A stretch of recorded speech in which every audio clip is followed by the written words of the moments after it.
ಆನೇಕಲ್ ಪಟ್ಟಣದಲ್ಲಿರುವ ಜೈ ಭೀಮ್ ಭವನ ಆವರಣದಲ್ಲಿ ವಿಶ್ವಶಾಂತಿ ಮಹಾಬೋಧಿ ಧಮ್ಮಗಿರಿ ಟ್ರಸ್ಟ್ ವತಿಯಿಂದ 2570ನೇ ವರ್ಷದ ಪವಿತ್ರ ವೈಶಾಖ ಹುಣ್ಣಿಮೆ ಬುದ್ಧ ಜಯಂತಿಯನ್ನು ಅದ್ದೂರಿಯಾಗಿ ಹಾಗೂ ಅರ್ಥಪೂರ್ಣವಾಗಿ ಆಚರಿಸಲಾಯಿತು.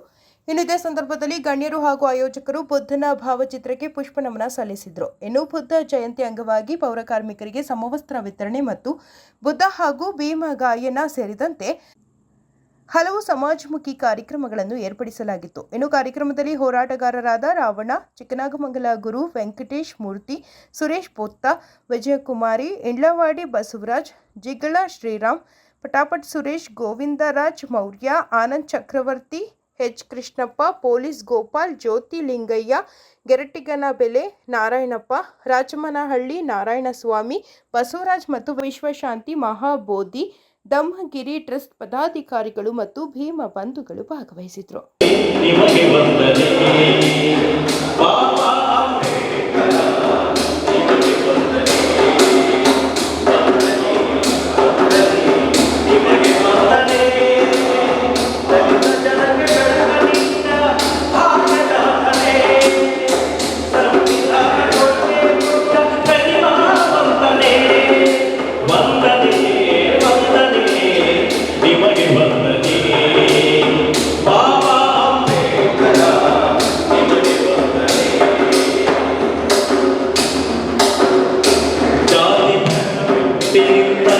ಜನನಾಯಕನೇ ಮಣ್ಣಿನಿಂದ ಎದ್ದು ಬಂದ ದೇಶಭಕ್ತನೇ ಅರಿವೇ ಅಂಬೇಡ್ಕರ ಗುರುವೇ ಅಂಬೇಡ್ಕರ ಮಕ್ಕಳ ಜಗತ್ತಿಗೆ ಬೆಳಕನ್ನು ನೀಡಿದ ಅರಿವೇ ಅಂಬೇಡ್ಕರ ಮಕ್ಕಳ ಜಗತ್ತಿಗೆ ಬೆಳಕನ್ನು ನೀಡಿದ ಅರಿವೇ ಅಂಬೇಡ್ಕರ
ಇವತ್ತೇ ಲುಂಬಿನಿ ವನದಲ್ಲಿ ಹುಟ್ಟುತ್ತಾರೆ, ಅದು ಹುಣ್ಣಿಮೆ ದಿನ.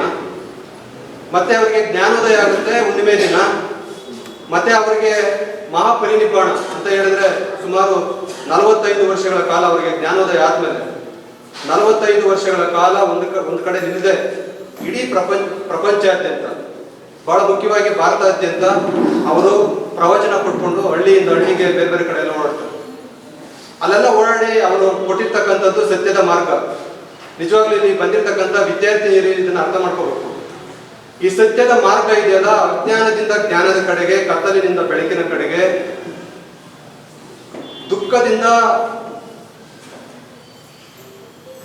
ಶಾಂತಿಯ ಕಡೆಗೆ, ಸಂತೋಷದ ಕಡೆಗೆ ಅಂತ ಹೇಳಿದ್ರೆ ಒಂದು ಎಕ್ಸಾಂಪಲ್ ಏನಪ್ಪಾ ಅಂತ ಹೇಳಿದ್ರೆ, ನನ್ನನ್ನ ವೇದಿಕೆ ಮೇಲೆ ಕರೆದ್ರೆ ತುಂಬಾ ಸಂತೋಷ ಆಗುತ್ತೆ. ಬೈ ಚಾನ್ಸ್ ನಾನು ಕರೆದಿಲ್ಲ ಅಂತ ಹೇಳಿದ್ರೆ ದುಃಖ ಆಗುತ್ತೆ. ಈ ದುಃಖ ಮತ್ತೆ ಸಂತೋಷದ ನಡುವೆ ಇರ್ತಕ್ಕಂಥದ್ದೇ ಮಧ್ಯಮ ಮಾರ್ಗ. ಈ ಮಧ್ಯಮ ಮಾರ್ಗಕ್ಕೆ ಯಾರು ಬರ್ತಾರೆ ಅದೇ ನಿಜವಾದ ಮಾರ್ಗ, ಅದೇ ಸತ್ಯವಾದ ಮಾರ್ಗ, ಅದೇ ಭಗವಂತನ ಮಾರ್ಗ. ಇದು ಪ್ರತಿಯೊಬ್ಬ ವ್ಯಕ್ತಿಗೂ ಪಸರಿಸ್ಬೇಕಂತಕ್ಕಂಥದ್ದು, ಪ್ರತಿಯೊಬ್ಬ ವ್ಯಕ್ತಿಗೂ ತಲುಪಬೇಕಂತಕ್ಕಂಥದ್ದು ಭಗವಾನ್ ಬುದ್ಧರ ಸಂದೇಶ. ಸೊ ಅದರಲ್ಲಿ ಬಹಳ ಮುಖ್ಯವಾಗಿ ಅವರಿಗೆ ಜ್ಞಾನೋದಯ ಆಗುತ್ತೆ. ಜ್ಞಾನೋದಯ ಆದ್ಮೇಲೆ ಅವ್ರು ಹೇಳ್ತಕ್ಕಂಥದ್ದು ತಿಸರಣ, ಪಂಚಶೀಲ ಮತ್ತು ಅಷ್ಟಾಂಗ ಮಾರ್ಗ, ದಶಶೀಲ ತುಂಬಾ ಇದೆ. ಆದ್ರೆ ಪ್ರತಿಯೊಬ್ಬ ವ್ಯಕ್ತಿಗೂ ಅಂತ ಹೇಳಿದ್ರೆ ಪ್ರತಿಯೊಬ್ಬ ವ್ಯಕ್ತಿಗೂ ಸಿಗ್ಬೇಕಾಗಿರ್ತಕ್ಕಂಥದ್ದು ಈ ತಿಸರಣ ಮತ್ತು ಪಂಚಶೀಲ. ತಿಸರಣ ಅಂದ್ರೆ ಬುದ್ಧ, ಧಮ್ಮ, ಸಂಘ. ಪಂಚಶೀಲ ಅಂತ ಹೇಳಿದ್ರೆ 5 ಶೀಲಗಳಿದ್ದಾವೆ. ಶೀಲ ಅಂತ ಹೇಳಿದ್ರೆ ನಮಗೆ ಫಸ್ಟ್ ಅರಿವಾಗ್ತಕ್ಕಂಥದ್ದು ಲೇಡೀಸ್, ಮಹಿಳೆಯರು ಮಾತ್ರನೇ ಶೀಲ ಅಂತ. ಆದ್ರೆ ಸಮಾನತಾವಾದಿ ಗೌತಮ ಬುದ್ಧರು ಶೀಲ ಅಂತಕ್ಕಂಥದ್ದು ಕೇವಲ ಮಹಿಳೆಯರಿಗೆ ಮಾತ್ರ ಅಲ್ಲ ಅಂತಕ್ಕಂಥದ್ದು, ಪ್ರತಿಯೊಬ್ಬ ವ್ಯಕ್ತಿಗೂ ಸಹ, ಅದು ಗಂಡಿರ್ಲಿ, ಹೆಣ್ಣಿರ್ಲಿ, ಮಕ್ಕಳಿರ್ಲಿ, ದೊಡ್ಡವರಿರ್ಲಿ, ಚಿಕ್ಕವರಿರ್ಲಿ, ಪ್ರತಿಯೊಬ್ಬ ವ್ಯಕ್ತಿಗೂ ಅನ್ವಯ ಆಗ್ತಕ್ಕಂಥದ್ದು ಶೀಲ. ಈ ಶೀಲ ಇದ್ರೆ ಮಾತ್ರ ವ್ಯಕ್ತಿ ಪರಿಪೂರ್ಣವಾಗಿ, ಈಗ ಒಂದು ಜ್ಞಾನಶೀಲ, ಸ್ವಾಭಿಮಾನ, ನನ್ನ ದೇವರೆಂದರು, ಅಂಬೇಡ್ಕರ್ ಅಂತ ಏನಿದೆ, ಈ ಜ್ಞಾನ ಮತ್ತೆ ಶೀಲ ಒಬ್ಬ ವ್ಯಕ್ತಿನಲ್ಲಿ ಬಹಳ ಇಂಪಾರ್ಟೆಂಟ್ ಆಗಿರ್ಬೇಕು. ಇರ್ಬೇಕಂತ ಹೇಳಿದ್ರೆ ಇದು ಈ 5 ಶೀಲಗಳು ಇರ್ಬೇಕಂತಕ್ಕಂಥದ್ದು ಭಗವಾನ್ ಬುದ್ಧರ ಈ ಸಂದೇಶ ಆಗಿದೆ. ಸೊ ಈ ಸಂದೇಶವನ್ನ ಅವರ ಹುಟ್ಟಿದ ದಿನ ಅಂದ್ರೆ ಅವರು ಪರಿನಿಬ್ಬಾಣ ಆಗಿದ್ದು, ಅವರು ಜ್ಞಾನೋದಯ ಆಗಿದ್ದು, ಮತ್ತೆ ಅವರು ಏನು ಮಹಾಪರಿನಿಬ್ಬಾಣ ಹೊಂದಿರತಕ್ಕಂಥದ್ದು ಆ ದಿನದಂದು ನಾವೆಲ್ಲ ಈ ತಿಸರಣ ಮತ್ತು ಪಂಚಶೀಲವನ್ನು ತಗೊಳ್ಳೋಣ. ದಯಮಾಡಿ ನಾನು ಏನ್ ಹೇಳ್ತೀನಿ ಅದನ್ನ ನೀವು ಜೋರಾಗಿ ಹೇಳಿ. ನಾನು ಏನ್ ಹೇಳ್ತೀನಿ ಅದನ್ನ ನೀವು ಜೋರಾಗಿ ಹೇಳಿ, ಮತ್ತೆ ಅದ್ರ ಮೇಲೆ ಗಮನ ಕೊಡಿ. ಯಾಕಂತ ಹೇಳಿದ್ರೆ ಬುದ್ಧ ಅಂತ ಹೇಳಿದ್ರೆ ಬರೀ ಅವರ ಮೂರ್ತಿ ಪೂಜೆ ಮಾಡ್ತಕ್ಕಂಥದ್ದಲ್ಲ, ಅಥವಾ ಅವರ ಏನು ಬೇರೆ ರೀತಿ ಅವರನ್ನು ಕೊಂಡಾಡ್ತಕ್ಕಂಥದ್ದಲ್ಲ. ಬುದ್ಧ ಅಂತ ಹೇಳಿದ್ರೆ ಶೀಲ, ಸಮಾಧಿ, ಪ್ರಜ್ಞೆ ಮತ್ತು ಧ್ಯಾನ. ಧ್ಯಾನ ಅಂತ ಹೇಳಿದ್ರೆ ಉಸಿರು ಮೇಲೆ ಗಮನ ಕೊಡ್ತಕ್ಕಂಥದ್ದು, ಉಸಿರನ್ನು ಅನುಭವಿಸ್ತಕ್ಕಂಥದ್ದು. ಸೊ ಹಾಗಾಗಿ ಏನು ಈ ತಿಸರಣ ಮತ್ತು ಪಂಚಶೀಲ ಅದನ್ನ ಹೇಳ್ಬೇಕಾದ್ರೆ ದಯಮಾಡಿ ಯಾರು ಅಕ್ಕಪಕ್ಕದಲ್ಲಿ ಮಾತಾಡ್ಬೇಡಿ. ಸೆಕೆ ಇದೆ, ಹೌದು. ಈಗ ಸರಿಯಾಗಿ ಕೇಳಿಸ್ತಾ ಇಲ್ಲ, ಹೌದು. ನಾವು ಸದಾ ಅನುಕೂಲತೆ ಸಿಂಧುಗಳನ್ನೇ ನಾವು ನೋಡ್ತೇವೆ. ಆದ್ರೆ ಆ ಸಂದರ್ಭಕ್ಕೆ ಹೆಂಗಿರ್ಬೇಕಂತಕ್ಕಂಥದ್ದನ್ನು ನಾವು ಕಲಿಸ್ತಕ್ಕಂಥದ್ದೇ ಈ ಧಮ್ಮ ಮಾರ್ಗ.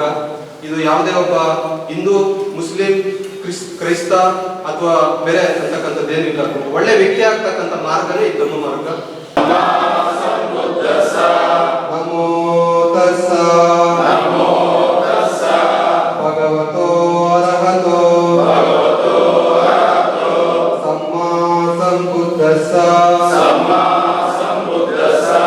ನಮೋ ತಸ್ಸ ಭಗವತೋ ಅರ್ಹತೋ ಸಮ್ಮಾ ಸಂಬುದ್ಧಸ್ಸ. ಬುದ್ಧಂ ಶರಣಂ ಗಚ್ಛಾಮಿ,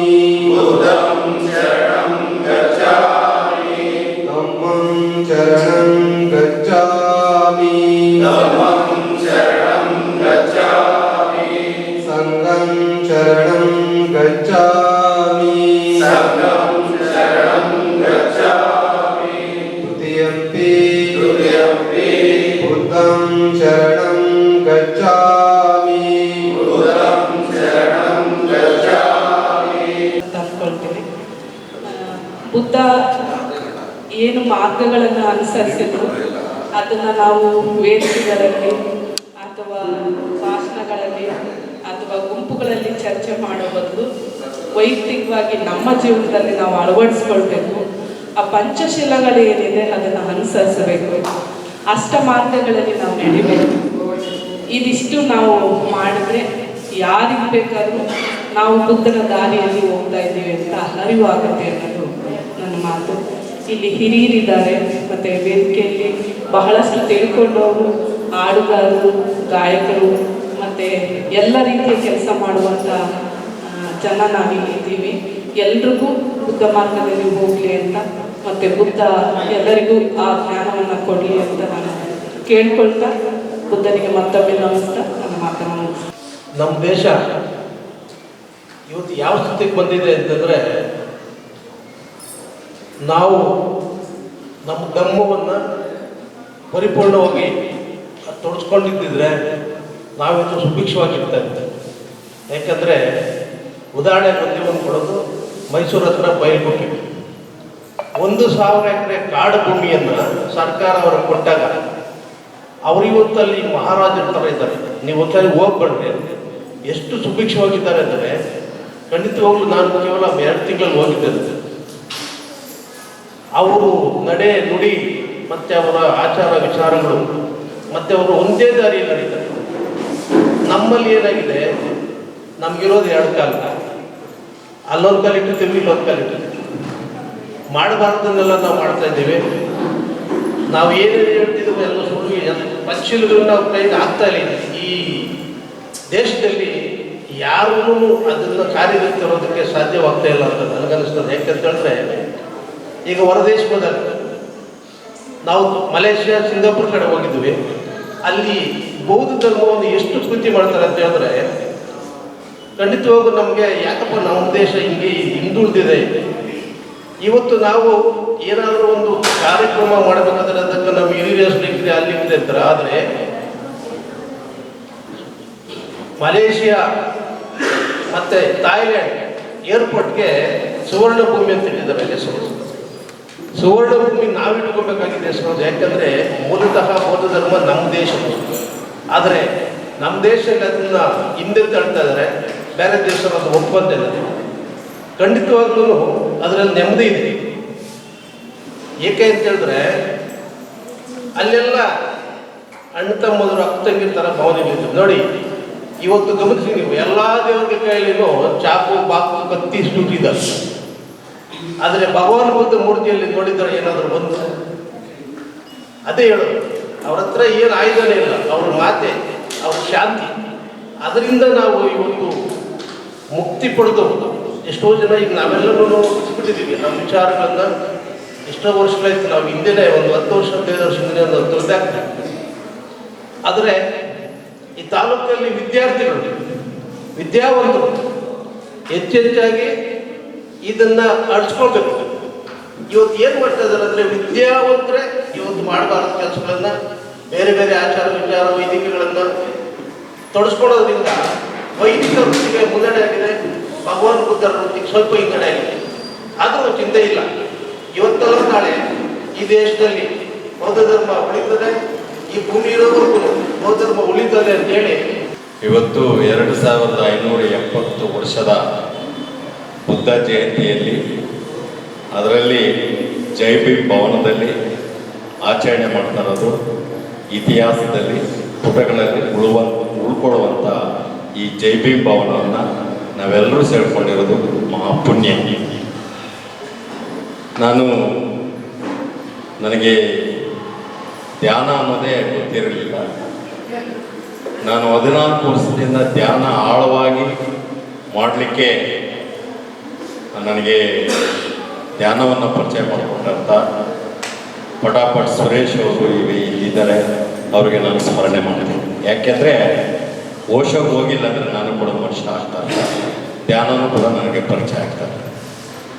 ಇವತ್ತು ಧ್ಯಾನ ಎಷ್ಟು ಮುಖ್ಯ ಅಂದರೆ, ಇವತ್ತು ಭಗವಾನ್ ಬುದ್ಧರು ಅವರು ಧ್ಯಾನದಲ್ಲಿ ಯಾವತ್ತೂ ಧ್ಯಾನ ಮಾಡ್ತಾರೆ.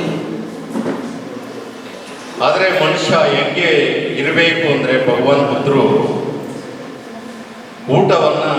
ರಾತ್ರಿ ಊಟವನ್ನು ತ್ಯಜಿಸ್ತಾರೆ. ಮಧ್ಯಾಹ್ನ 12 ಗಂಟೆ ಒಳಗಡೆ ಅವರು ಊಟವನ್ನು ಮಾಡ್ತಾರೆ. ಯಾಕೆ ಆ ಊಟವನ್ನು ಮಾಡ್ತಾ ಇದ್ರು 12 ಗಂಟೆ ಒಳಗಡೆನೆ ಅಂದರೆ, ಅವರು ನಿತ್ಯ ಪ್ರಜ್ಞಾವಾಗಿ ಇರ್ತಾರೆ, ಅರಿವಾಗಿ ಇರ್ತಾರೆ, ಜ್ಞಾನ ಜೊತೆಯಲ್ಲೇ ಇಟ್ಕೊಂಡು ಹೋಗ್ತಾರೆ. ಆದರೆ ನಾವೆಲ್ಲರೂ ಕೂಡ ನಡ್ಕೊಂಡು ಹೋಗ್ತಾ ಇರ್ತೀವಿ. ಆದರೆ ಭಗವಾನ್ ಬುದ್ಧರು ನಡೆಯುವಾಗ 6 ಅಡಿ ಡಿಫ್ರೆನ್ಸನ್ನು, ನೆಲವನ್ನು ನೋಡ್ಕೊಂಡು ಹೋಗ್ತಾ ಇದ್ರು.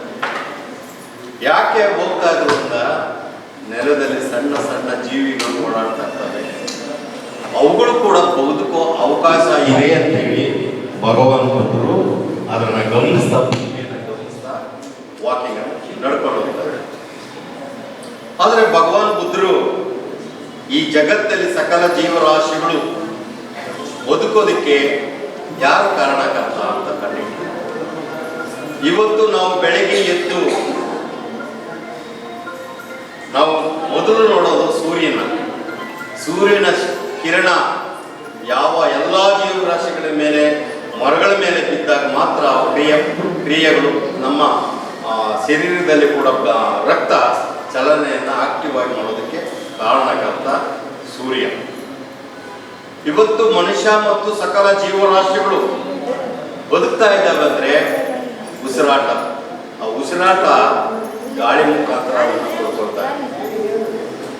ಆಮೇಲೆ ಸಕಲ ಜೀವರಾಶಿಗಳಿಗೂ ಆಶ್ರಯ ಇದ್ದಿದ್ದು ಆಕಾಶದಲ್ಲಿರುವ ಆಕಾಶವನ್ನು ನಾವು ಸ್ಮರಣೆ ಮಾಡಬೇಕು. ಇವತ್ತು ಭೂಮಿಯಲ್ಲಿ ಸಕಲ ಜೀವರಾಶಿಗಳಿಗೂ ಎಲ್ಲವನ್ನೂ ಆಹಾರ ಮತ್ತು ಎಲ್ಲವನ್ನೂ ನೀಗಿಸುವಂತ ಶಕ್ತಿ ಇರೋದು ಭೂಮಿ. ಇದು ಎಲ್ಲ ಜೀವರಾಶಿಗಳಿಗೂ ಮನುಷ್ಯನಿಗೂ ಬೇಕಾಗಿರೋದು ನೀರು. ಅದಕ್ಕೆ ಭಗವಾನ್ ಬುದ್ಧರು 5 ಪಂಚೇಂದ್ರಿಯಗಳನ್ನು ಪ್ರತಿನಿತ್ಯ ಗೌರವಿಸ್ತಾ ಇದ್ದಾರೆ. ಅದಕ್ಕಾಗಿ ಭಗವಾನ್ ಬುದ್ಧರು ಅವರು 5 ಪಂಚೇಂದ್ರಿಯಗಳನ್ನು, ಪಂಚಶೀಲಗಳನ್ನು ಅವರು ಈ ಜಗತ್ತಿಗೆ ಕೊಟ್ಟಂಥವ್ರು.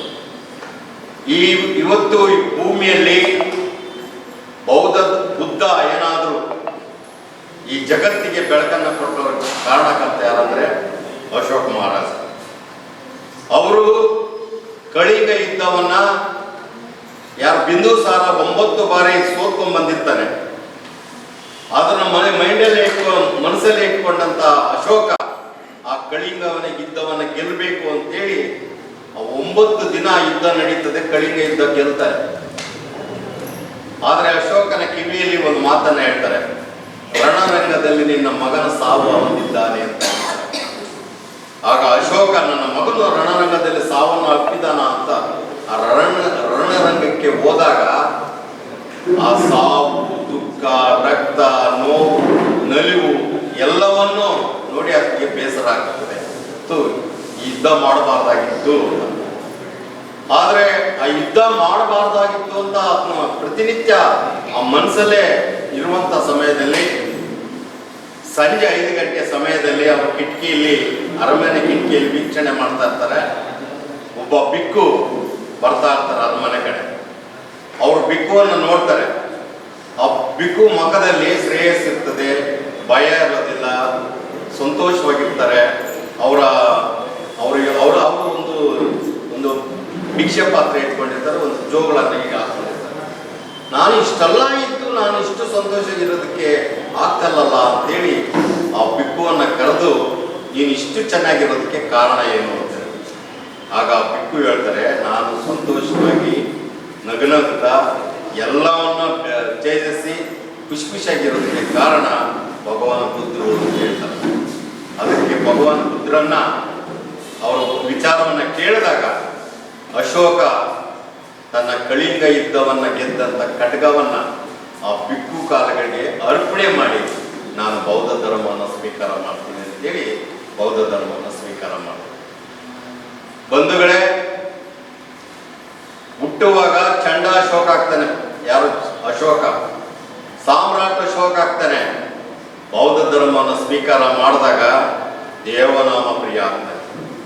ಆ ದೇವನಾಮ ಪ್ರಿಯ ಹೆಂಗಿಟ್ಟಿರ್ತಾನೆ ಈ ದೇಶವನ್ನ ಅಂದ್ರೆ, ಕಳ್ಳತನ ಇಲ್ಲ, ಸುಳ್ಳು ಹೇಳ್ತಾರಲ್ಲ, ಕೊಲೆ ಮಾಡ್ತಾರಲ್ಲ, ವ್ಯಭಿಚಾರ ಮಾಡ್ತಾರಲ್ಲ, ಯಾರು ಕುಡಿತಾರಲ್ಲ. ಇಂಥ ಸಾಮ್ರಾಜ್ಯ, ಶೋಕವಿಲ್ಲದ ಸಾಮ್ರಾಜ್ಯವನ್ನ ನಿರ್ಮಿಸಿದಂತ ಅಶೋಕ ಈ ದೇಶದಲ್ಲಿ 84,000 ಬುದ್ಧ ಸ್ತೂಪಗಳನ್ನು ಸ್ಥಾಪನೆ ಮಾಡಿದ. ಯಾಕೆ ಸ್ಥಾಪನೆ ಮಾಡ್ದ ಅಂದ್ರೆ, ಈ ದೇಶದಲ್ಲಿ ಎಲ್ಲರೂ ಕೂಡ ಶಾಂತಿಯಾಗಿರ್ಬೇಕು, ಎಲ್ಲರೂ ನಗನಂತ ಇರಬೇಕು, ಎಲ್ಲರೂ ಸೋದರತ್ವದಿಂದ ಇರಬೇಕು, ಎಲ್ಲರೂ ಭಾತೃತ್ವದಿಂದ ಇರಬೇಕು, ಎಲ್ಲರೂ ಕೂಡ ಸ್ವತಂತ್ರವಾಗಿ ಬದುಕಬೇಕು, ಸಕಲ ಜೀವರಾಶಿಗಳು ಸ್ವತಂತ್ರವಾಗಿ ಬದುಕಬೇಕು ಅಂತೇಳಿ ಸಾಮ್ರಾಟ್ ಅಶೋಕ ಈ ದೇಶವನ್ನ ಶೋಕವಿಲ್ಲದ ಸಾಮ್ರಾಜ್ಯವನ್ನ ನಿರ್ಮಿಸಿದ ಮೇಲೆ ಬುದ್ಧ ಇಡೀ ಜಗತ್ತಿಗೆ ಹೋದ. ಇವತ್ತು ಜಗತ್ತಲ್ಲಿ ಬುದ್ಧ ಇದ್ದಾರೆ ಅಂದ್ರೆ ಕಾರಣಕರ್ತ ಸಾಮ್ರಾಟ್ ಅಶೋಕ.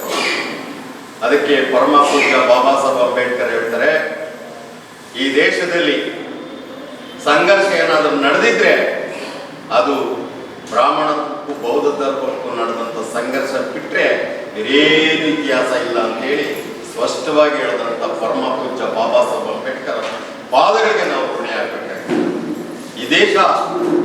ಈ ದೇಶದಲ್ಲಿ ಮಹಿಳೆಯರು ಪುರುಷರು ಶಾಂತಿಯಾಗಿರಬೇಕು ಅಂತೇಳಿ ಬಾಬಾ ಸಾಹೇಬ್ ಅಂಬೇಡ್ಕರ್ ಅವರು ಬುದ್ಧನನ್ನ ಆಯ್ಕೆ ಮಾಡಿಕೊಂಡರು. ಅವರಿಗೆ ಆಯ್ಕೆಗಳು ಎಲ್ಲ ಇತ್ತು. ಇಸ್ಲಾಂ ಧರ್ಮ ಇತ್ತು, ಕ್ರಿಶ್ಚಿಯನ್ ಧರ್ಮ ಇತ್ತು, ಎಲ್ಲ ಧರ್ಮವನ್ನು ಸ್ವಾಗತ ಮಾಡಿದ್ರು. ಆದರೆ ಬಾಬಾ ಸಾಹೇಬ್ ಅಂಬೇಡ್ಕರ್ ಅವರು ಈ ಜಗತ್ತಲ್ಲಿರುವಂಥ ಎಲ್ಲ ಧರ್ಮಗಳ ಗ್ರಂಥಗಳನ್ನ ಸ್ಟಡಿ ಮಾಡಿದಾಗ ಅದರಲ್ಲಿ ಮಹಾಯಾನ, ಹೀನಯಾನ, ತೆರಯಾನ ಅಂತಿತ್ತು. ಬುದ್ಧ ಧರ್ಮದಲ್ಲಿ ತೆರಯಾನವನ್ನು ಆಯ್ಕೆ ಮಾಡಿಕೊಂಡು ಈ ಜಗತ್ತಲ್ಲಿ ಮತ್ತೆ ಈ ಭೂಮಿ ಶಾಂತಿಯಾಗಿರಬೇಕು ಅಂತೇಳಿ ಬಾಬಾ ಸಾಹೇಬ್ ಅಂಬೇಡ್ಕರ್ ಅವರು ಬುದ್ಧನನ್ನ ಕೊಟ್ಟು ಇವತ್ತು ಬಾಬಾ ಸಾಹೇಬ್ ಅಂಬೇಡ್ಕರ್ ಅವರು ನಮಗೆ ಸಂವಿಧಾನವನ್ನು ಕೊಟ್ಟಿದ್ದಾರೆ. ಇವತ್ತು ಸಂವಿಧಾನ ಯಥಾಸ್ಥಿತಿ ಜಾರಿಯಾದರೆ ದೇಶದಲ್ಲಿ ಬಡವರಿರಲ್ಲ, ಬಡತನ ಇರೋದಿಲ್ಲ, ನಿರುದ್ಯೋಗ ಸಮಸ್ಯೆ ಇರೋದಿಲ್ಲ, ಆಮೇಲೆ ಅವರಿಗೆ ಭೂಮಿ ಇಲ್ದಿರ ಏನೇನು ಸಂತೋಷವಾಗಿರ್ತಾರೆ ಅಂತ ಹೇಳಿದ್ರು ಬಾಬಾ ಸಾಹೇಬ್. ಆದರೆ ಬಾಬಾ ಸಾಹೇಬ್ ಅಂಬೇಡ್ಕರ್ ಅವರ ಕಲ್ಪನೆ ಏನಾಗಿತ್ತು ಅಂದ್ರೆ ಬುದ್ಧ ಏನು ಹೇಳಿದ್ದರೋ ಆ ಬುದ್ಧನ ಕಲ್ಪನೆಯನ್ನೇ ಬಾಬಾ ಸಾಹೇಬ್ ಅಂಬೇಡ್ಕರ್ ಸಂವಿಧಾನ ಮುಖಾಂತರ ಈ ದೇಶಕ್ಕೆ ನಮಗೆ ಕೊಟ್ಟಂತ ಬಾಬಾ ಸಾಹೇಬ್ ಅಂಬೇಡ್ಕರ್ ಅವರು ಇವತ್ತು ಈ ದೇಶದಲ್ಲಿ ಅವ್ರನ್ನ ಸ್ಮರಣೆ ಮಾಡ್ತಾರೆ.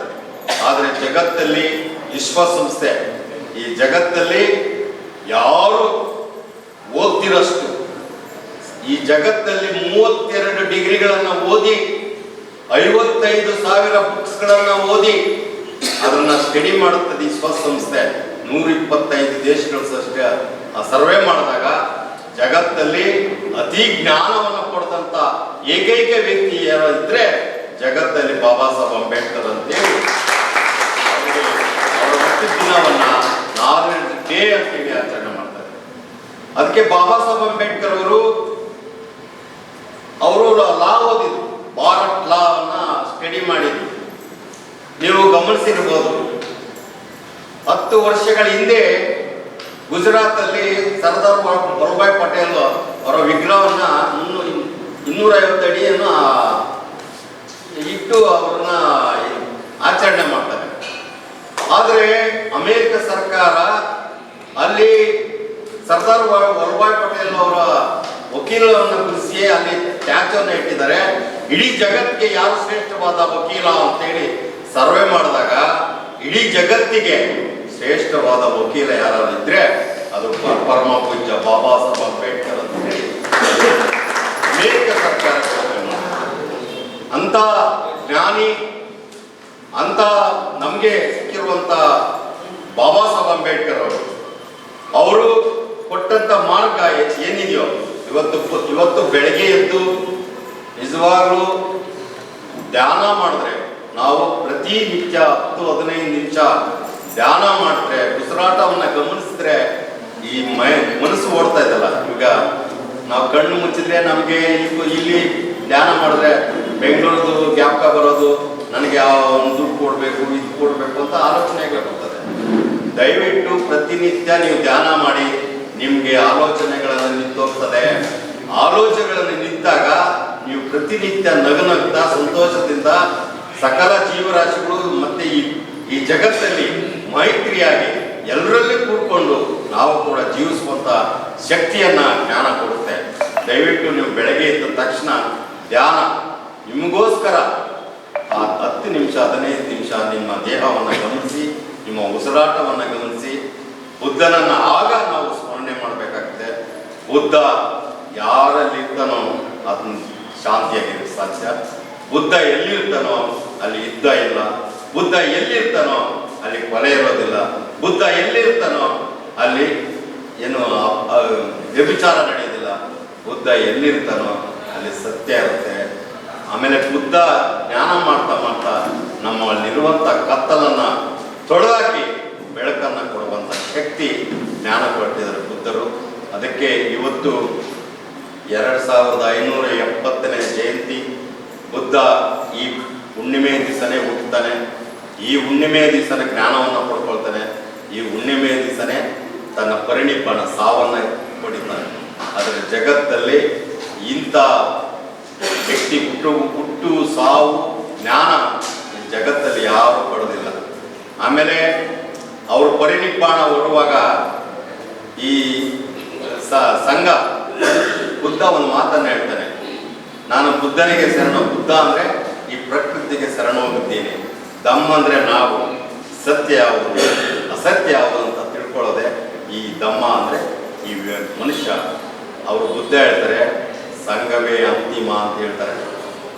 ಆದರೆ ನಾವು ಅಂತಿಮ ನಂದೇ ಅಂತ ಹೇಳ್ತಾರೆ. ಆದರೆ ಬುದ್ಧ ಹಂಗೆ ಹೇಳಿಲ್ಲ. ಸಂಘ ಏನು ತೀರ್ಮಾನ ಮಾಡೋದು ಅದೇ ಅಂತಿಮ. ಜಗತ್ತಲ್ಲಿ ಸಂಘಕ್ಕೆ ಮಾನ್ಯತೆ ಕೊಟ್ಟಂಥ ಏಕೈಕ ಜ್ಞಾನವಂತ ಇದ್ದಾರೆ ಅಂದರೆ ಅದು ಭಗವಾನ್ ಬುದ್ಧ. ಅದಕ್ಕೆ ಬುದ್ಧ ಎರಡು ಮಾತನ್ನು ಹೇಳಿದ್ದಾರೆ, ಹಸಿವು ಮತ್ತು ಬಾಯಾರಿಕೆ. ಈಗ ನಮಗೆ ಹಸಿವು ಭಾಳ ಮುಖ್ಯ. ಈಗ ಹಸಿವು ಮೊಡಲಲ್ಲಿ ಇದ್ದೀವಿ ನಾವು. ಅದಕ್ಕೆ ಇವತ್ತು ಈ ಕಾರ್ಯಕ್ರಮಕ್ಕೆ ಬಂದು ಬುದ್ಧನ ಜಯಂತಿಯನ್ನು ಆಚರಣೆ ಮಾಡಿ ನಮ್ಮೊಂದಿಗೆ ನೀವು ಕುಳಿತು ಜ್ಞಾನ ಮಾಡ್ತಿರುವಂಥ ಈ ನಮ್ಮೆಲ್ಲರ ಪರಮ ಪೂಜ್ಯ ಬಾಬಾ ಸಾಹೇಬ್ ಅಂಬೇಡ್ಕರ್ ಜೈ ಭೀಮ್ ಭವನದಲ್ಲಿ ನಾವು ಇವತ್ತು ಆಚರಣೆ ಮಾಡ್ತಾ ಇರೋದು ನಿಜವಾಗ್ಲೂ ನಮಗೆ ಭಾಳ ಖುಷಿ ತರ್ತದೆ. ಯಾಕೆಂದರೆ ಈ ಜಾಗದಲ್ಲಿ ಒಂದು ದೊಡ್ಡ ಕ್ರಾಂತಿಯನ್ನು ನಡೀತಾ ಇತ್ತು. ಆದರೆ ಇವತ್ತು ತನ್ನ ವಿಚಾರ ಕ್ರಾಂತಿಯನ್ನು ಮತ್ತು ಜ್ಞಾನದ ಕ್ರಾಂತಿಯನ್ನು ಮತ್ತು ಒಂದು ವಿಕಾಸ ಜ್ಞಾನವನ್ನು ಪಡ್ಕೊಳ್ಳಿಕ್ಕೆ ಈ ಜೈ ಭೀಮ್ ಭವನವನ್ನು ಕಟ್ಟಿಸ್ಕೊಟ್ಟಂಥ ಕೃಷ್ಣೇಶ ಶೆಟ್ಟಿಯವರಿಗೆ ಭಗವಂತ ಮತ್ತು ಬಾಬಾ ಸಾಹೇಬ್ ಅಂಬೇಡ್ಕರ್ ಅವರು ಅವರಿಗೆ ಚಿರವಾಗಿ ಸಂತೋಷವಾಗಿ ನಗ್ನಂತಿರಲಿ ಅಂತೇಳಿ ಆಶಿಸ್ತಾ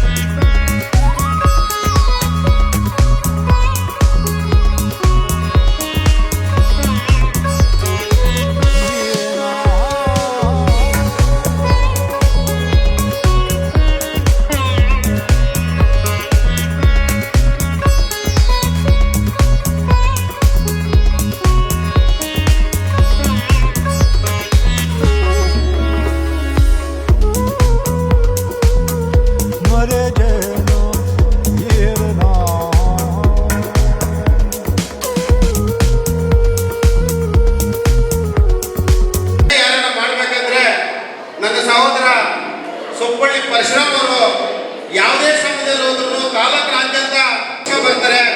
ಅವರು ಈ ಸಭೆಯ ಪರವಾಗಿ ಅವ್ರಿಗೂ ಒಂದು ಸನ್ಮಾನವನ್ನು ಮಾಡಬೇಕು ಅನ್ನೋ ಸಂದರ್ಭದಲ್ಲಿ ಸಭೆಯಲ್ಲಿ ದಯವಿಟ್ಟು ವೇದಿಕೆ ಮೇಲೆ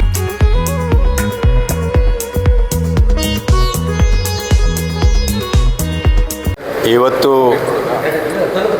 ಭಗವಾನ್ ಬುದ್ಧರ ಹುಟ್ಟಿದಂಥ ದಿನ. ಭಗವಾನ್ ಬುದ್ಧರು ವೈಶಾಖ ಹುಣ್ಣಿಮೆ ದಿವಸ ಹುಟ್ಟೋದು.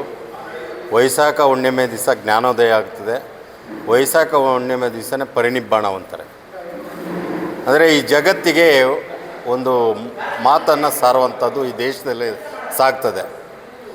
2004ರಲ್ಲಿ ಜಾನ್ ಪಪ್ ಅವರು ಡೆಲ್ಲಿಗೆ ಬಂದು ಇಳಿದ ತಕ್ಷಣ ಏನು ಕ್ರೈಸ್ತ ಗುರುಗಳು ಡೆಲ್ಲಿಯ ಭಾಗದ ವಿಮಾನ ನಿಲ್ದಾಣದಲ್ಲಿ ಮುತ್ತನ್ನು ಕೊಡ್ತಾರೆ. ಆ ಮುತ್ತನ್ನು ಕೊಟ್ಟಾಗ ಪತ್ರಕರ್ತರು ಮಿತ್ರರು ಎಲ್ಲರೂ ಸೇರಿ ವಾಜಪೇಯಿ ಅವರು ಪ್ರಧಾನಮಂತ್ರಿ ಇರ್ತಾರೆ. ಯಾಕೆ ಈ ನೆಲಕ್ಕೆ ಇಳಿದ ತಕ್ಷಣ ನೀವು ಮುತ್ತನ್ನು ಕೊಟ್ರಿ ಅಂತ ಹೇಳಿದಾಗ ಜಾನ್ ಪಪ್ ಅವರು ಹೇಳ್ತಾರೆ, ಈ ಜಗತ್ತಿಗೆ ಶಾಂತಿಯನ್ನು ಕೊಟ್ಟಂಥ ಭಗವಾನ್ ಬುದ್ಧರು ಹುಟ್ಟಿದಂಥ ನೆಲ ಇದು. ಇಂಥ ಶಾಂತಿಯ ನೆಲಕ್ಕೆ ನಾನು ಪಾದಾರ್ಪಣೆ ಮಾಡಿರೋದು. ಅದಕ್ಕೆ ನಾನು ಅಂಥ ಶಾಂತಿ ದೂತನು ಹುಟ್ಟಿದಂಥ ಪುಣ್ಯಭೂಮಿಗೆ ನಾನು ಮುತ್ತನ್ನು ಕೊಡ್ತೀನಿ ಅಂತೇಳಿ ಈ ಜಗತ್ತಿಗೆ ಹೇಳಿದಂಥ ಮಾತು. ಆದರೆ ಭಗವಾನ್ ಬುದ್ಧರು ಆ ಜ್ಞಾನವನ್ನು ಪಡೆದು ಅವರು 5 ಪಂಚಶೀಲ ಮತ್ತು 5 ಪಂಚೇಂದ್ರಿಯಗಳು ಸೂರ್ಯ, ಗಾಳಿ, ಆಕಾಶ, ಭೂಮಿ, ಜಲ ಪ್ರತಿನಿತ್ಯ ಇವುಗಳಿಗೆ ಗೌರವವನ್ನು ಕೊಡಬೇಕು, ಇವುಗಳಿಗೆ ತನ್ನನ್ನು ತಾನು ಅಳಿಸ್ಕೊಳ್ಬೇಕು ಅಂಥೇಳಿ ಭಗವಾನ್ ಬುದ್ಧರು ಪ್ರತಿನಿತ್ಯ ಸೂರ್ಯನು ಹುಟ್ಟುವಾಗ ನಗನಗತ ಸ್ವಾಗತ ಮಾಡ್ತಾಯಿದ್ರು. ಯಾಕೆಂದರೆ ಸಕಲ ಜೀವರಾಶಿಗಳಿಗೆ ಬೆಳಕನ್ನು ಕೊಡುವಂಥವ್ರು, ಶಕ್ತಿಯನ್ನು ಕೊಡುವಂಥವ್ರು. ಅದಕ್ಕೆ ಸೂರ್ಯನಿಗೆ ನಮಸ್ಕಾರವನ್ನು ಮಾಡ್ತಂಥ ಭಗವಾನ್ ಬುದ್ಧರು ಇವತ್ತು ಜ್ಞಾನವನ್ನು ಕೊಟ್ಟಿದ್ದಾರೆ. ಇವತ್ತು ಜ್ಞಾನ ಪ್ರಪಂಚದ ಎಲ್ಲ 40 ರಾಷ್ಟ್ರಗಳಲ್ಲಿ ಇಲ್ಲಿ ಹುಟ್ಟಿದಂಥ ಬುದ್ಧ 40 ರಾಷ್ಟ್ರಗಳಲ್ಲಿ ಇವತ್ತು ಭಗವಾನ್ ಬುದ್ಧರ ಧಮ್ಮ ಇದೆ. ಆ ಧಮ್ಮ ಇವತ್ತು ಎಲ್ಲ ಕಡೆ ಪ್ರಚಲಿತ ಆಗ್ತದೆ. ಬಾಬಾ ಸಾಹೇಬ್ ಅಂಬೇಡ್ಕರ್ ಅದನ್ನು ಅರ್ಥಂಥ ಈ ನೆಲದಲ್ಲಿ ಹುಟ್ಟಿದಂಥ ಬಾಬಾ ಸಾಹೇಬ್ ಅಂಬೇಡ್ಕರ್ ಹೇಳ್ತಾರೆ, ಮೊದಲು ನಾನು ಭಾರತೀಯನಾಗಿ ಹುಟ್ಟಿದ್ದೀನಿ, ಭಾರತ ಧರ್ಮ ಆದಂಥ ಬೌದ್ಧ ಧರ್ಮವನ್ನು ಸ್ವೀಕಾರ ಮಾಡಿದ್ದೀನಿ, ನಾನು ಭಾರತೀಯನಾಗಿ ಸಾಯ್ತೀನಿ ಅಂತೇಳಿ ಬಾಬಾ ಸಾಹೇಬ್ ಅಂಬೇಡ್ಕರ್ ಅವರು ಭಾರತೀಯ ಅನ್ನೋ ಪದನ್ನ ಕೊಟ್ಟಿದ್ದೆ ಬಾಬಾ ಸಾಹೇಬ್ ಅಂಬೇಡ್ಕರ್ ಅವರು. ಇವತ್ತು ಅದನ್ನು ಭಾಳ ವಿಜೃಂಭಣೆಯಿಂದ ಭಾರತ ಮಾತಾಕಿ ಅನ್ನತ್ತ ಜೈಕಾರವನ್ನು ಹಾಕ್ತಿದ್ರೆ ಅದನ್ನು ಕೊಟ್ಟವರೇ ಬಾಬಾ ಸಾಹೇಬ್ ಅಂಬೇಡ್ಕರ್ ಅವರು. ಅದಕ್ಕಾಗಿ ಇವತ್ತು ಭಗವಾನ್ ಬುದ್ಧರ ಜಯಂತಿಯನ್ನು ಆಚರಣೆ ಮಾಡೋದ್ರ ಜೊತೆಗೆ ಎಲ್ಲಿ ಭಗವಾನ್ ಬುದ್ಧರು ಇರ್ತಾರೋ ಅಲ್ಲಿ ಶಾಂತಿ, ಕರುಣೆ, ಮೈತ್ರಿ, ಸ್ವತಂತ್ರ, ಸಮಾನತೆ, ಸೋದರತ್ವ, ಆಮೇಲೆ ಹೆಣ್ಣು ಮಕ್ಕಳಿಗೆ ಗೌರವ, ಇದೆಲ್ಲ ಕೂಡ ಭಗವಾನ್ ಬುದ್ಧರ ಸಿದ್ಧಾಂತವಾಗಿತ್ತು. ಭಗವಾನ್ ಬುದ್ಧರು ಅವ್ರು ಹೇಳ್ತಾಯಿದ್ರು, ಯಾವ ಸಂಘದಲ್ಲಿ ಮಹಿಳೆಯರ ಪಾತ್ರ ಇರ್ತದೋ ಆ ಸಂಘ ಯಾವತ್ತೂ ಶಾಶ್ವತವಾಗಿ ಉಳಿತದೆ ಅಂತ ಭಗವಾನ್ ಬುದ್ಧರ ಜಯಂತಿಯನ್ನು ನಮಗೆ ಆಚರಣೆ ಮಾಡಿ ಬಾಬಾ ಸಾಹೇಬ್ ಅಂಬೇಡ್ಕರ್ ಅವರು ನಮಗೆ ಭಗವಾನ್ ಬುದ್ಧರನ್ನು ಕೊಟ್ಟು ಜ್ಞಾನದ ಮಾರ್ಗವನ್ನು ಕೊಟ್ಟಂಥ ಪರಮ ಪೂಜ್ಯ ಬಾಬಾ ಸಾಹೇಬ್ ಅಂಬೇಡ್ಕರ್ ಪಾದಗಳಿಗೆ ವಂದಿಸ್ತಾ ಇವತ್ತು 2570ನೇ ಜಯಂತಿಯನ್ನು ಆನೇಕಲ್ ತಾಲೂಕಿನ ಏನು ಕೃಷ್ಣಯ್ಯ ಶೆಟ್ಟಿಯವರು ಕಟ್ಟಿಕೊಟ್ಟಂಥ ಜೈ ಭೀಮ್ ಭವನದಲ್ಲಿ ಆಚರಣೆ ಮಾಡೋದು ನಾವೆಲ್ಲರ ಭಾಗ್ಯಶಾಲಿಗಳು. ಇವತ್ತು ನಾವೆಲ್ಲರೂ ಕೂಡ ಅಂಥ ಜಯಂತಿ ಭಾಗವಹಿಸಿರೋದಕ್ಕೆ ನಾವೆಲ್ಲ ಪುಣ್ಯವಂತರು ಅಂತೇಳಿ ನಾನು ಆಶಯಿಸ್ತಾ ಪ್ರತಿಯೊಬ್ಬರು ಕೂಡ ಬೆಳಗಿನ ಜಾವ 10 ನಿಮಿಷ ಧ್ಯಾನ ಮಾಡಬೇಕು ಅನ್ನೋದೇ ನಮ್ಮ ಎಲ್ಲರಲ್ಲಿ ಮನವಿ ಮಾಡಿಕೊಳ್ತೀವಿ. 1570ನೆಯ ಜನ್ಮದಿನದ ಶುಭಾಶಯಗಳನ್ನು ಕೋರ್ತಾ ಇವತ್ತು ಬುದ್ಧ ಈ ದೇಶದಲ್ಲಿ ಶಾಂತಿಯನ್ನು ನೆಲೆಸಿರ್ತಕ್ಕಂಥ ಒಬ್ಬ ಮಹಾನ್ ಮೇಧಾವಿ ಭಗವಾನ್ ಬುದ್ಧರು. ಯಾಕಂದರೆ ಪಂಚಶೀಲಗಳನ್ನು ಅಳವಡಿಸ್ಕೊಂಡು ಇವತ್ತು ಶಾಂತಿ ಮತ್ತು ಸಂಯಮ ಮತ್ತು ಸಮಯ ಪ್ರಜ್ಞೆ ಮತ್ತು ಇದನ್ನು ಹೇಳ್ಕೊಟ್ಟಂಥವ್ರು ಬುದ್ಧರು. ಮತ್ತು ಪ್ರಕೃತಿ ಭೂತಗಳು, ಪ್ರಕೃತಿ, ಸೂರ್ಯ, ಚಂದ್ರ, ನೀರು, ಗಾಳಿ, ಇದನ್ನು ಪ್ರಕೃತಿನಲ್ಲಿ ನಾವೆಲ್ಲರೂ ಆನಂದಮಯಿಂದ ನಾವೆಲ್ಲರೂ ಒಗ್ಗೂಡಿಸಿ ಶಾಂತಿ ನೆಲೆಯನ್ನು ಕಾಪಾಡಿದಂಥ ಈ ದೇಶದಲ್ಲಿ ಏಕೈಕ ವ್ಯಕ್ತಿ ಅಂದರೆ ಅದು ಭಗವಾನ್ ಬುದ್ಧರು ಅಂತ ಹೇಳ್ಬಿಟ್ಟು ಇವತ್ತು ನಾನು ಹೇಳಿಕ್ಕೆ ಬಯಸ್ತಾನೆ. ಇವತ್ತು ಚಿತ್ರ ಮಾಸ ಒಂದು ದಿನದಲ್ಲಿ ಇವತ್ತು ಹುಟ್ಟಿದಂಥ ಒಂದು ಮಹಾನ್ ವೀರ ಬುದ್ಧರ ಒಂದು ಜಯಂತಿಯನ್ನು ಇವತ್ತು ಆನೇಕಲ್ ತಾಲೂಕಿನ ಇವತ್ತು ಅಂಬೇಡ್ಕರ್ ಭವನ ಕೃಷ್ಣಯ್ಯ ಶೆಟ್ಟಿಯವರ ಒಂದು ಕಟ್ಟಡದಲ್ಲಿ ಇವತ್ತು ಭಾಳ ಅದ್ಧೂರಿಯಾಗಿ ಭಾಳ ವಿಭಿನ್ನ ರೀತಿಯಲ್ಲಿ ಅರ್ಥಪೂರ್ಣವಾಗಿ ಇವತ್ತು ಬುದ್ಧ ಜಯಂತಿಯನ್ನು ಆಚರಣೆ ಮಾಡ್ತಾಯಿದ್ದಾರೆ. ಇನ್ನು ಮುಂದಿನ ದಿನಗಳಲ್ಲಿ ಈ ಬುದ್ಧ ನೆಲವನ್ನು ಈ ದೇಶದಲ್ಲಿ ಉಳಿಸ್ಬೇಕು. ಯಾಕಂತ ಹೇಳಿದ್ರೆ ಬಾಬಾ ಸಾಹೇಬ್ ಅಂಬೇಡ್ಕರ್ ಹೇಳಿದ್ದು, ಹಿಂದೂ ಆಗಿ ಹುಡ್ತೀನಿ ಆದರೆ ಬೌದ್ಧ ಧರ್ಮದಲ್ಲಿ ನಾನು ಸಾಯ್ತೀನಿ ಅಂತ ಹೇಳ್ಬಿಟ್ಟು. ಯಾಕಂದರೆ ಬೌದ್ಧ ಧರ್ಮ ಹಿಂದೂ ಧರ್ಮದಲ್ಲೇ, ಅದು ಹಿಂದೂ ಧರ್ಮದ ಒಂದು ಅಂಗ, ಒಂದು ಬೌದ್ಧ ಧರ್ಮ ಅಂತೇಳಿ ಇವತ್ತು ನಾನು ಹೇಳಲಿಕ್ಕೆ ಇಷ್ಟಪಡ್ತೇನೆ. ಹಾಗಾಗಿ ಇವತ್ತು ಎಲ್ಲರೂ ಭಗವಾನ್ ಬುದ್ಧರ ಒಂದು ಆಶಯಗಳನ್ನು, ಅವರ ಆದರ್ಶಗಳನ್ನು ಅವರೆಲ್ಲರೂ ಒಗ್ಗೂಡಿಸ್ಕೊಂಡು ನಾವು ಹೋಗಬೇಕು. ಯಾಕಂದರೆ ಇವತ್ತು ಭಾಳ ಈಗ ಟೆಕ್ನಾಲಜೀಸು ಜಾಸ್ತಿ ಆಗ್ತದೆ. ಯಾಕಂತ ಹೇಳಿದ್ರೆ ಇವತ್ತು ಮಾನಸಿಕವಾಗಿ ಖಿನ್ನತೆಯಿಂದ ಈಗ ಒಳಗಾಗುತ್ತಿರ್ತಕ್ಕಂಥ ಇವತ್ತು ಜನಸಾಮಾನ್ಯರಾಗಿರ್ತಾರೆ. ಹಾಗಾಗಿ ನಾನು ಹೇಳೋದನ್ನು ಇಷ್ಟಪಟ್ಟರೆ ಧ್ಯಾನ ಮಾಡೋಣ, ಧ್ಯಾನದಿಂದ ನಾವು ಜ್ಞಾನವನ್ನು ಪಡೆಯೋಣ ಅಂತ ಹೇಳ್ಬಿಟ್ಟು ಈ ಮೂಲಕ ಹೇಳಲಿಕ್ಕೆ ನಾನು ಇಷ್ಟಪಡ್ತೀನಿ. ಮಗದೊಮ್ಮೆ 2570ನೆಯ ಜನ್ಮದಿನದ ಶುಭಾಶಯಗಳನ್ನು ಹೇಳಲಿಕ್ಕೆ ಇಷ್ಟಪಡ್ತೀನಿ.